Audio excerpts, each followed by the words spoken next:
For those that are tuning in live, thank you.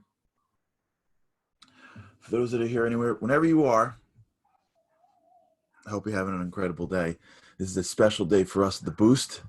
I believe today is our 100th episode anniversary. So mazel tov to everybody. And if you're joining us now for the first time, welcome. What's really critical is you can join at any point.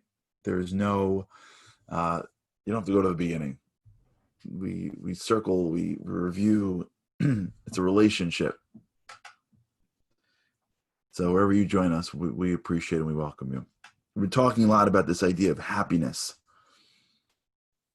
Last week, we spent a lot of time in the world of the traps. Materialism is a trap to happiness. Studies have shown that materialism actually is, believe it or not, if it's not properly digested, it could be a block to happiness. It's a tremendous concept. When you look at individuals that are blessed materially and you don't see them happier than those that aren't, and it doesn't make any sense. And the reason is because material things are not necessarily going to feed happiness. You have to actually put them in properly. And if you don't, they can actually hurt, because what will happen is they'll create a reliance on a certain amount of materialism. Now you have to maintain that standard. And if you maintain that if you can't maintain that standard, now it drops. So take a person who, let's say, lived in a certain size house. Now they upgrade their lives because they're doing better financially, but they don't digest it properly. They think the materialism is going to make them happy. Now they live in that house. Now they've just created a new baseline. They're just as unhappy. Their happiness levels, remember the studies by Dan Gilbert, hasn't changed over the course of time. Maybe for the first month, maybe the first 6 months, but over time. But now they've conditioned themselves to need this level. So if anything happens in the future, or if they their kids get married to someone, whatever it is, and they downgrade their standard of living, they now are less happy. So materialism is actually a trap if it's not done properly. So how does one build their happiness? So what's really critical, and if you've been with us for a while, we've been reviewing this, is this concept that the brain cannot focus on too many things at once. But once we understand that, we recognize that while we can't control the city, we can control the bridge. What do I mean? The city, right? Think of your brains like a city, right? In the old days when like New York City was like rocking, I think now New York City is like basically empty from what I'm hearing.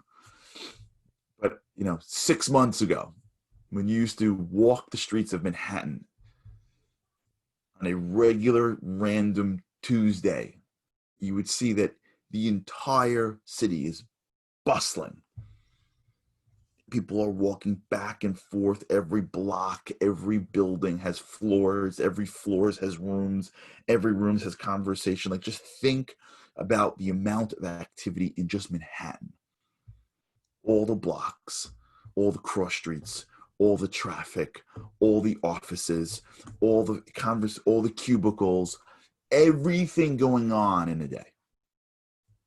There's no way a human being can control that. God can, with a little tiny virus, but the rest of the world cannot. There's no way a human being can control the activity of a city. Picture your brain as a city. It has billions and billions and billions of connections. You're talking about neural connections in ways you can't dream of. Today I was praying this morning, and I'm sitting in my prayers, and I don't know when this happened. I go back to like 17 years old in this person's house, and like for like a second, I'm like, how did I get back there? I'm in the middle of praying. Somehow my brain still has this memory. And it triggered because I saw somebody over Shabbat, and then that somehow triggered a game that I was playing in. And at that game, that person, does it ever happen to you?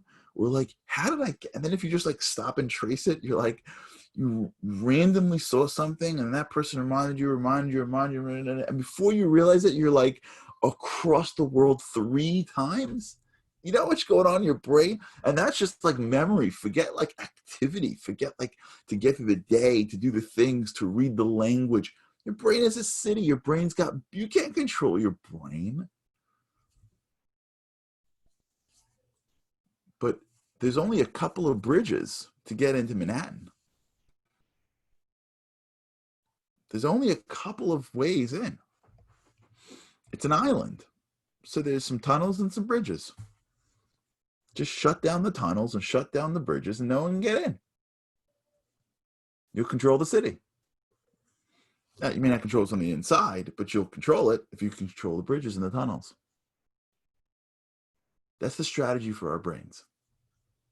You can't control what's going on in the brain. What you could do is you can control how things come into your brain. And if you can control what comes into your brain will take care of itself. Your brain will slowly synaptic prune the stuff that's not as relevant. It'll be there, but it won't be like so, and it'll build new. If you can find the bridges and the tunnels of your brain, now you can make a change. And the bridges and the tunnel of your brain is your focus, is your attention, and that is limited. What's going on here is for all sense and purposes, it's unlimited. I mean, it's limited. It's like, I don't know, billions, but for all practical purposes, what goes on in your brain is unlimited. But what comes into your brain is controllable.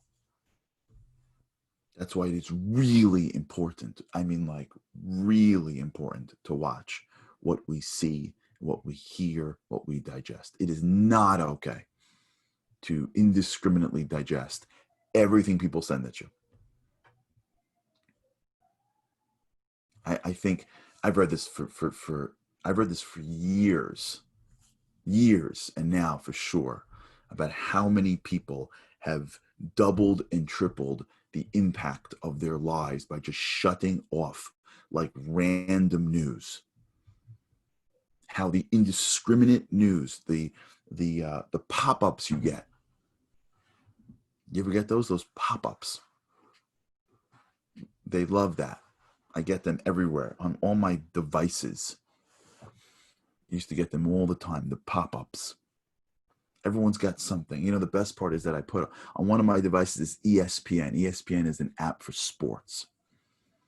So when I'm running, or sometimes I just want to see what's going on, like, I have that I try so hard to pull back from the indulgence of what I was in my youth. And like ESPN has like a like, so every time there's like an news alert, and the news in like ESPN is like like some football player tweets to his team like, let's go. That's news. That just took my attention. And then if you're on this news app, it's like the world is collapsing. Everybody's dying.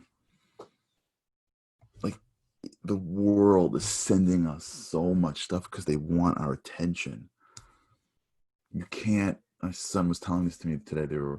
He was on YouTube watching one of the shows. They watched this like show called Dude Perfect. It's like a bunch of guys doing crazy stuff and trick shots. And like someone was saying, he was watching Dude Perfect, and like he stopped watching it because like even YouTube was like sending stuff, and like it's impossible. Everywhere you go, people are scrambling for your attention. In the old days, you used to have like a screen, so like everybody knew that if you wanted to like engage in media, you had to go to the thing in your house called the television. And we used to sit there and like we used to like wait for the Cosby Show, for those who were old enough to remember those days. And like you just there and wait, and then like in between the shows they would show you something. But like when you weren't engaged, today it's our attention is and And at the end of the day, if we really want to break it down, negative is much more relevant to our brains than positive, right? Remember we said that your brain, everything comes through your brain, right? They go through your schema, but the things your brain focuses on first are things that are relevant and things that are dangerous. That's your survival technique. That's how it keeps you alive. When something is dangerous, it will always focus on that first, because it has to. Because at the end of the day, the car that's swerving is much more relevant to you on the road than the song that's playing. So as soon as you have a car swerving, you don't even hear the song anymore.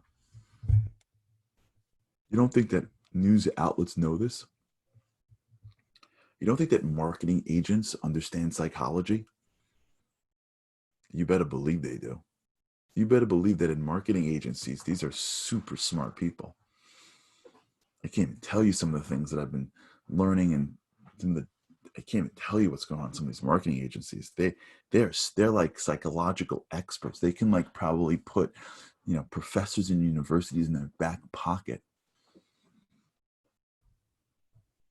And one of the things that they're doing is they're recognizing that things that are raw and scary get our attention. So of course you're going to stop what you're doing when there's some kind of headline that says we're all going to die, God forbid, or this is going to happen. Of course, when somebody wants you to vote or to buy, they're going to somehow tie it into some base need. And so what's happening is that if we're indiscriminate in what we're seeing or hearing, then we're indiscriminate in terms of what's coming into our focus. So that means that we're just letting it all in. So we are conditioning ourselves to be negative without even realizing it. If you have negative people around you, they're bringing negativity into your life. They may be related to you and you can't like just leave, but you got to recognize that negativity is hurting your focus. Your attention is a small little window. You only get 110 to 130 bits of information per second. It's a bridge. That's what we got. It's the bridge into our minds. And when we talk about wanting to have a happier life, when we're around things and people that are competing, what they're competing for is not our brains. No one's going to mess. They're competing for the bridge, for the attention. That's where the fight of life is. The fight of every day takes place as to where are you taking the bridge? Where are you focusing that window on? Who controls the bridge?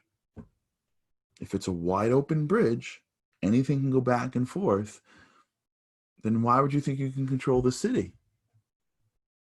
If anyone could say anything, if you can watch anything, if you can listen to anything, if everything just comes in and out indiscriminately, if there's no toll bridges or gates or forts that are up to make sure that what comes at you in the world is being somehow filtered in, then why do we think that we should be thinking anything other than what the world wants us to think? So as part of our plan for the happiness, we have to recognize that some of our unhappiness is coming because the world wants us to be unhappy. It's not like a grand like conspiracy theme. It's not like there aren't like two people sitting like in a room like devising us. Just how life works. The happier you are, the more you're in control, and the less you are in need of what everyone else has. When someone stands in front of you on Instagram and says, if you buy this, you're going to be rich. Trust me. You're going to trust me. Look, don't you want what's behind me? And you're like, yeah. Just a second ago, what you had was amazing. But when you keep on seeing the guy looks just like you, who tells you that you can get what he has, and all he's got to do is work an hour a day, and you hear that long enough, you're like, wait, maybe I should. Where do I get it? Doesn't mean you can't be ambitious, but ambition shouldn't be coming from this constant state of needing to fill our mouths with more materialism. Real ambition is the ambitions we had when we grew up. You ever watch it? The most ambitious people that we know are 3-year-olds. They're really ambitious.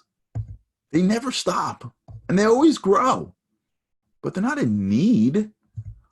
The ambition comes from a desire to be greater, not from a desire to need something, to fulfill something that you didn't need before.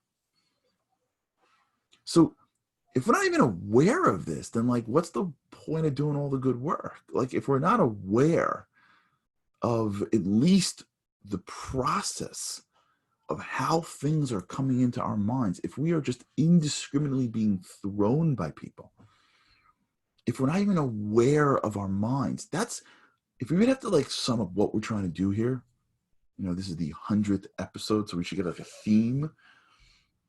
If we really want to be thematic of what the whole show is about,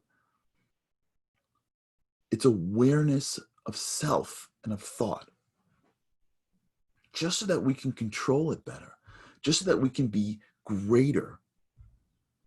If we're aware of our thinking, if we're aware of how our brain works, if we're aware of what our needs are, if we're aware of why I do what I do, then we can begin to control it and then direct ourselves in the direction I want. Because at the end of the day, the life that we want is in our hands.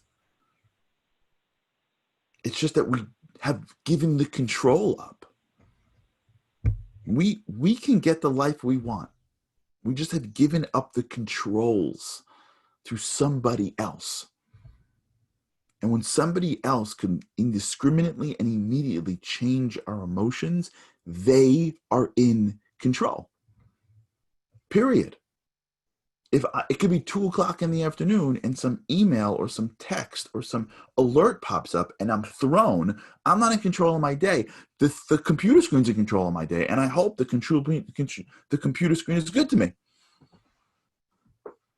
If I go to work and my boss can control my day, then I'm not in control of my day. He is, and I hope he's good to me today. If I walk out the block and I see someone has something that I want and I'm thrown by it because I'm not in control. How can I ever attempt to be fully happy if I still believe that getting things make me happy?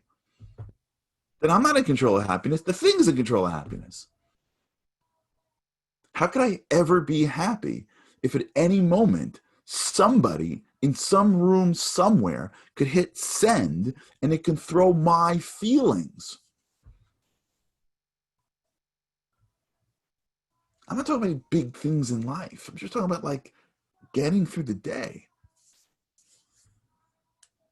So when we start moving into the area now about gratitude, which is what our next hurdle we have to get underneath is, we can't even begin the discussion of positive emotions that lead to happiness if we don't control the bridge. If we don't control the bridge, yeah, we can start building new blocks. It's like a city, right? The city can be filled with crime, and you can start regentrifying the city and cleaning up all the buildings and cleaning the graffiti and painting the walls. You could build better blocks of the city of your mind. But if you can't control the bridge, then all you need is a bunch of people to cross the bridge that are criminals, and here we go again. If you really want to clean up the city, first you got to throw down at least a guard to think, what am I doing this for? Why do I need this for? Do I need to have this thing on all day? Do I need to listen to this all day?